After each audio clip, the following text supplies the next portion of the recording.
Case നമ്മളിങ്ങനെ കാറിൽ യാത്ര ചെയ്തുകൊണ്ടിരിക്കുന്ന സമയത്ത് നമ്മുടെ കാറിൻ്റെ ടയർ ഊരി റോട്ടിൽ നിൽക്കുന്ന ആരുടെയെങ്കിലും മേത്തോട്ട് പോയി കയറിയിട്ട് അവർക്ക് എന്തെങ്കിലും പരിക്കൊക്കെ പറ്റുവാണെന്നുണ്ടെങ്കിൽ അതിൻ്റെ ഉത്തരവാദിത്വം നമുക്കാണ്. ശരിക്കും പറഞ്ഞാൽ വണ്ടിയാണ് 8 മോഡലിൽ കിടന്ന് ഓടുന്ന സാധനമാണ്. അപ്പോൾ സ്വാഭാവികമായിട്ട് സംഭവിക്കുന്നവരാണ്. നമ്മളെന്ത് ചെയ്യാനാണ് എന്ന് പറഞ്ഞ് തടി തപ്പാൻ ഇനി പറ്റത്തില്ല. കാരണം 2010 നടന്നൊരു സംഭവമാണ്. പോലീസ് ജീപ്പിൻ്റെ ഒരു ടയർ ഊരിപ്പോയിട്ട് അതൊരു രാജശ്രീമ എന്ന് പറഞ്ഞൊരു സ്ത്രീയുടെ മേത്തിരിക്കുക അവർക്ക് ഗുരുതരമായിട്ടുള്ള പരിക്കൊക്കെ പറ്റുകയും ചെയ്തു. എന്നിട്ട് ഇപ്പോഴാണ്, അതായത് ഇന്ന് ഓഗസ്റ്റ് 7-ാം തീയതിയാണ് അതിൻ്റെ ഒരു വിധി വന്നേക്കുന്നത്. ഇന്നത്തെ പേപ്പറിലാണ് ഞാൻ കണ്ടത്. അവർക്ക് 2.46 ലക്ഷം രൂപ നഷ്ടപരിഹാരം കൊടുക്കണം പോലീസ് എന്നുള്ള രീതിയിലാണ്. അതായത് പോലീസ് വണ്ടിയായിരുന്നു. പോലീസ് മേധാവിയുടെ ഹർജിക്കാണ് കോടതി ഇങ്ങനൊരു വിധി കൊണ്ടുവന്നിരിക്കുന്നത്.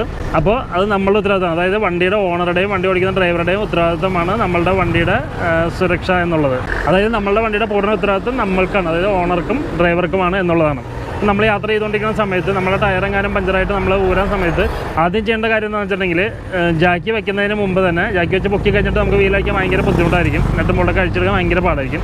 അപ്പോൾ അതിന് മുമ്പ് പൊക്കുന്നതിന് മുമ്പ് തന്നെ ബോൾട്ടുകളെല്ലാം ലൂസാക്കി ഇടുക. അതിനുശേഷം വേണം പൊക്കി സ്റ്റാൻഡ് വയ്ക്കാനായിട്ട്. അതിനുശേഷം ഊരിയെടുക്കാൻ എളുപ്പമായിരിക്കും. അതേമാതിരി നമ്മൾ തിരിച്ച് ടയറൊക്കെ മാറ്റിയിട്ടിട്ട് വീണ്ടും ബോൾട്ടിട്ട് ടൈറ്റ് ചെയ്ത് കൊള്ളിച്ചിട്ട് നിലത്തിറക്കിയിട്ട് നമ്മൾ അഴിക്കാൻ നേരത്തെ എത്ര ടോർക്ക് കൊടുത്ത് അത്ര പ്രഷർ കൊടുത്ത് അത്രയും തന്നെ പ്രഷർ കൊടുത്തിട്ട് വേണം ടൈറ്റ് ചെയ്യാനും. എന്നാൽ മാത്രമേ അത് സേഫ്റ്റി ഉള്ളൂ. കാരണം റോട്ടിൽ കൂടി വരുന്ന വണ്ടിയാണ്, കട്ടറിലൊക്കെ ചാടി ഇതൊക്കെ ലൂസായി പോകാൻ സാധ്യതയുണ്ട് അധികം ടൈറ്റ് ചെയ്തിട്ടില്ലെന്നുണ്ടെങ്കിൽ. അപ്പോൾ അങ്ങനെ നമ്മൾ പാട്ടൊക്കെ കേട്ടൊക്കെ പോകുന്ന സമയത്തായിരിക്കും ചിലപ്പോൾ ഇത് ഊരി പോകണം നമ്മൾ അറിയാൻ കൂടി ഇല്ല. അതേമാതിരി ആർക്കെങ്കിലുമൊക്കെ എന്തെങ്കിലുമൊക്കെ പരിക്കുപറ്റാൻ നമ്മൾ തന്നെ അപകടത്തിൽപ്പെടാം. അങ്ങനെ പല കാര്യങ്ങളുണ്ട് അതിൽ. അപ്പോൾ എന്തായാലും വളരെ കെയർഫുൾ ആയിരിക്കണം നമ്മുടെ വണ്ടിയുടെ കാര്യത്തിൽ. ഇതേമാതിരി നമ്മൾ ടയറൊക്കെ മാറ്റാൻ അല്ലെങ്കിൽ അലൈൻമെൻറ്റൊക്കെ മറ്റുള്ളവർക്ക് കൊടുക്കുമ്പോഴും അവരും കൊടുക്കുന്ന ടോർക്കും കാര്യങ്ങളൊക്കെ കറക്റ്റാണ്, നന്നായിട്ട് ടൈറ്റ് ചെയ്തിട്ടുണ്ടോ എന്നുള്ളത് നമ്മളുടെ ഒരു ശ്രദ്ധ എപ്പോഴും അതിൽ വേണം താനും. അപ്പോൾ ഇത്രയുള്ള കേസ് നമുക്ക് അടുത്ത വീഡിയോ കാണാം. ബൈ.